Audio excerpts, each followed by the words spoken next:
Tonight, almost. Now to a hotly anticipated film adaptation of the best-selling book, The Hunger Games. It had its UK premiere last night. Some say it could be as big as the Twilight and Harry Potter franchises. The story centres around a group of teenagers who have to fight one another in a televised battle to the death.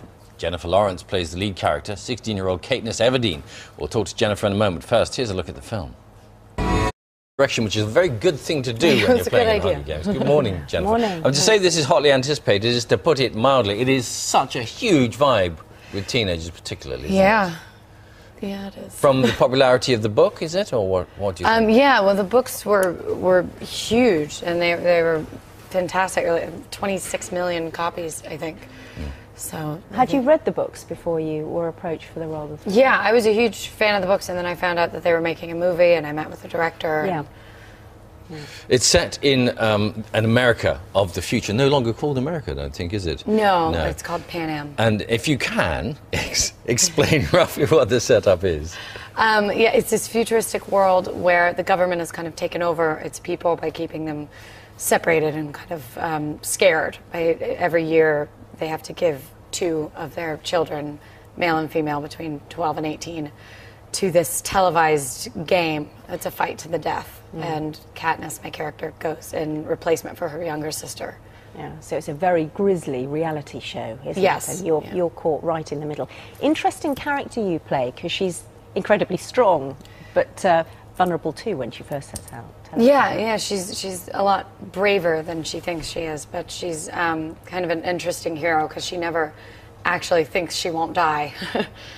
It's an interesting notion, or a bit of a challenge really, putting it together, because having this concept of teenagers fighting each other to their death, and not even, by hand and with knives and stuff, you think it's all a bit gory, and yet at the same time you've got this appeal to the younger audience. So when it comes to making the film, there's that difficulty of how much violence can you actually show. Yeah, well, we had that because, we had to have a PG-13 rating, but all of us, we didn't want to, unfortunately, the violence and the brutality is kind of the heart of the movie, because it has to make people angry enough to start an uprising. So if we watered down the violence and the brutality, we would have watered down the entire theme of the movie. So with that in mind, we had a PG-13 rating, which I think helped us, because it made the violence very quick. Yes, it is. It goes. You can see there's something pretty horrible going on, but you don't get to see the details. How much training did you have to do? There's a lot of archery in there. Yeah, lots of archery training and combat climbing, agility, and running. Right. Gosh. So weeks, months. What were you? A couple months. A couple of months. And then it continued throughout the shooting. I had to shoot about 100 arrows a day. Yeah. Okay. All right. Should we have a look at you practicing? Here we go. We have that. Oh, we have that. Be all right, honestly. Wouldn't show you actually practicing your archery behind the scenes. That's what I thought. Too cruel. No, that would be too cruel. And a lovely sort of style to the film, in the sense that when you set up a country in the future, you have to imagine what would people look like. And there's some fantastic hairdos that people have. It was kind of incredible because, obviously kind of history, and especially in style, repeats itself. Most of our styles are kind of based on 60s, 20s kind of things. So we had to think, if this was a future, some of it would be based off today, just kind of an extreme version, obviously. Yeah. It must be quite hard, I would imagine, being so, what are you, 21? Yes. Yeah. And so many girls have read this book, and boys too, and feel so closely identified with the character. You are still so young. Was that quite a difficult role for you to play? How did you approach it, knowing that there was so much sort of loyalty towards the books and the character? It was the first thing that I realized when I got offered the part, and then the first thing I had to forget, because I just had to film it like any other movie and just kind of go to work and listen to my own instincts and my director, and just kind of get that out of my mind. As soon as we wrap the movie, we start doing press, then it all comes back.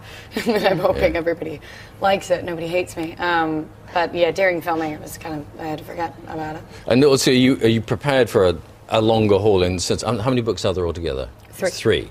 So could this be the first part of a Hunger Games trilogy? Yes, I think so.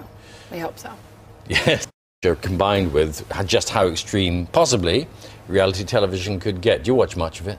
Yeah, I do. I'm Yeah. every part of the obsession. Any particular shows? Because there's so many of them now. Yeah, I've just started this one. It taught me how to use TiVo. It's called Doomsday Preppers, and it's about people who base their entire lives on the apocalypse, like it was going to happen tomorrow. And it's my new favorite. Really? A reality show based on the apocalypse. Well, it's based on people thinking the Preparing for the apocalypse is going to happen. Wow, that sounds tomorrow. cheery. Yeah. Well, it's kind of good. Well, no, it's kind of. I mean, it's funny. Okay. It's like It's Marilyn not- laughs. But Yeah, it's I'm not watching it going, okay, and then I'll do that. It's quite good preparation to get you into the mindset for. Yeah, like I Hunger did. I Games. didn't realize that I was a Hunger Games girl. Also watching the Apocalypse show. Yeah. That just hit me. Jennifer, thanks very much. Thank you. Thank nice you. to see you. Thank you. Thank And good luck with the trilogy. Thank you. Hunger Games opens in cinemas around the UK on the 23rd of March. We are really